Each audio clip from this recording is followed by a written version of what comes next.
Hello, little story lovers, and welcome back to our channel. Are you ready for a wonderful tale? Today, we're going to read the story of the Little Red Hen. So snuggle up, get comfy, and let's begin. Once upon a time, in a cozy little farmhouse, lived a little red hen. She shared her home with a lazy dog, a sleepy cat, and a noisy duck. Every morning, the little red hen would wake up early, clucking, cluck, cluck. It's time to start the day. One sunny morning, while scratching in the dirt for worms, the little red hen found something special. It wasn't a juicy worm or a shiny pebble. It was a few grains of wheat. Oh, look at this, she clucked excitedly. These are wheat seeds. If we plant these, we can grow wheat and make some delicious bread. Who will help me plant these seeds? The lazy dog, who was napping in the sun, opened one eye and said, "Not I." The sleepy cat, stretching on the porch, yawned and said, "Not I." The noisy duck, splashing in his puddle, quacked, "Not I." "Then I will do it myself," said the little red hen. And she did. She took the tiny grains of wheat and carefully planted them one by one in a neat little row. She worked all by herself, patting the soil down gently over each seed. Soon, with the help of the sun and the rain, the wheat began to grow. The little green shoots grew taller and taller until they were tall golden stalks swaying in the breeze. The little red hen was very proud. "Look," she clucked, "the wheat is ready to be harvested. Who will help me cut the wheat?" "Not I," barked the lazy dog from his shady spot.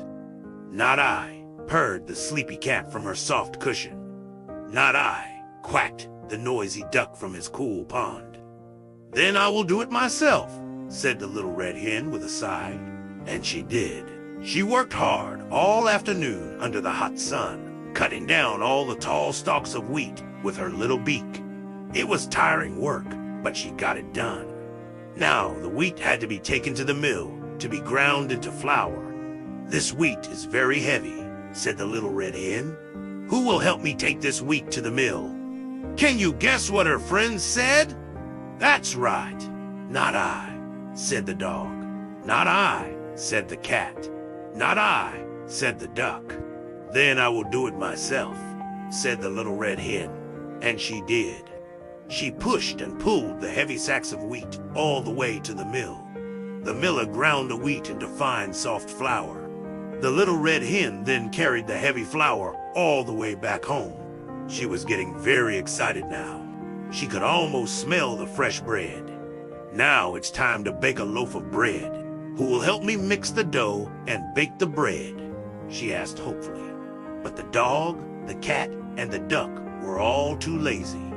"Not I," they all said together.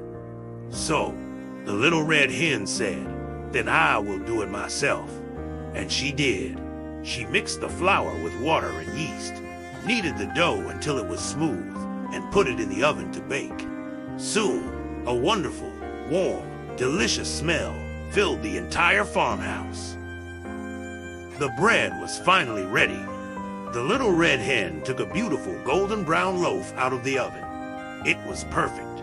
The smell was so good that it woke up the lazy dog, the sleepy cat, and the noisy duck.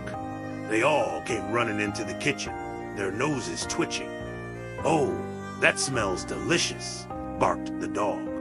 "I'm hungry," purred the cat. "Can we have some?" quacked the duck. The little red hen looked at the loaf of bread, and then she looked at her three lazy friends. She held up the bread and asked one last question.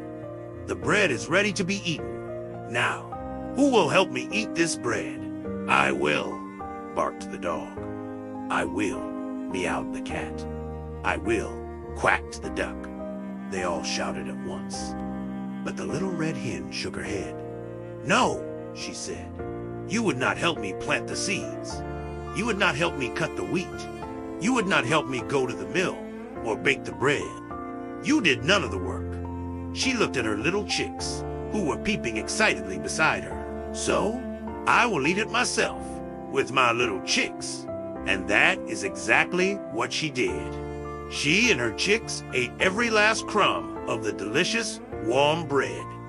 As for the lazy dog, the sleepy cat, and the noisy duck, well, they didn't get any at all. And maybe, just maybe, they learned a little lesson that day. The end. Wasn't that a great story? It teaches us how important it is to help out. Thank you so much for listening with us today. If you enjoyed the story, please give us a thumbs up and subscribe to our channel for more amazing adventures.